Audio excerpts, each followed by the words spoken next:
Hello，大家好。不知道大家有没有注意到，我把头发剪了。上个星期呢，我去了理发店，把自己的头发修剪了一下。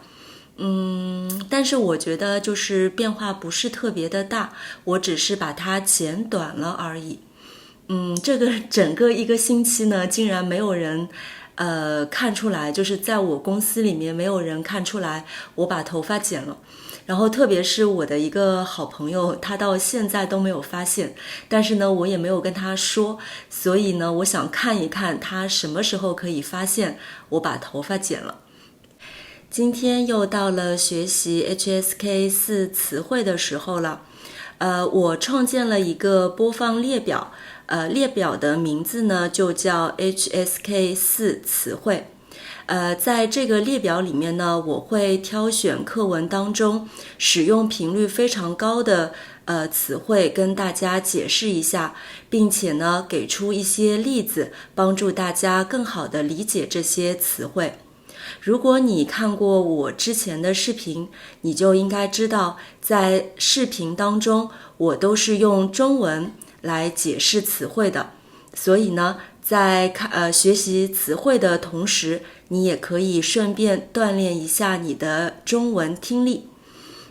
如果你还没有订阅我的频道，请记得按下视频下方的红色按钮订阅我的频道，并且打开小铃铛哦。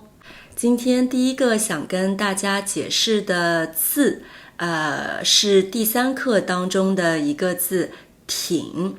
挺呢，它是一个副词，用在形容词的前面，那意思呢跟很有一点接近，但是呢又不一样。比如说，你说这个女孩很漂亮，那你是真心觉得这个女孩漂亮。但是如果你说这个女孩挺漂亮的，那意思呢就有点这个女孩算是漂亮的，但是程度并不如很这么强烈。挺和很还有一个区别，就是挺呢是非常口语化的，很呢你可以在口语当中使用，也可以用在书面语当中。那同样在口语当中，我们有一个字和挺的意思是一样的，不知道你们有没有听到过，就是蛮。蛮呢一般是南方人用的比较多，挺呢一般是北方人用的比较多。比如说你可以这么说，这部电影挺好看的，那南方人呢就说这部电影蛮好看的。比如说在上海，我们一般就会用蛮这个字比较多。那如果你想表达的程度比很要更进一步的话，或者更深一点的话，那就是非常。在口语当中呢，我们可以说超级，或者就一个字超。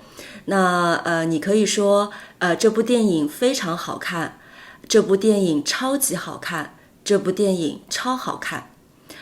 不知道你们有没有发现这样一个细节，就是当你用挺或者蛮的时候，我们会在形容词的后面呢加一个的，但是如果你用很、非常、超级等等这样的词的时候呢，我们就不需要加的。下面呢，我们来看一些例句，程度由强到弱。比如说，今天非常冷，今天超级冷，今天超冷，那程度就是最高的。接着呢，你也可以说今天很冷，那就是程度是中等的。程度最轻的呢，就是今天挺冷的，今天蛮冷的。还有一句呢，就比如说我妈妈做的菜非常好吃，我妈妈做的菜超级好吃，我妈妈做的菜超好吃。程度中等的，我妈妈做的菜很好吃。程度较轻，就是我妈妈做的菜挺好吃的，蛮好吃的。第二个想要跟大家解释的词呢是紧张。紧张其实有几个用法，那第一个意思呢就是课文当中的意思，我相信大家已经理解了。意思呢就是它是用来形容一个人因为某件事情精神处在高度准备的状态。就比如说明天我有一个非常重要的考试，所以我觉得有点紧张。第二个例句，上台表演之前，他看起来非常紧张。紧张还有一个非常常用的意思呢，就是紧缺，某样东西不充足。那比如说，张学友演唱会的票子非常紧张，如果你要去看的话呢，需要早一点买票。那意思就是说，张学友演唱会的票子呢是有限的，而且会有很多人去看，供应呢不充足，就是这个意思。另外一个例句，现在法国电力供应紧张，政府要求晚上橱窗的灯都要关了。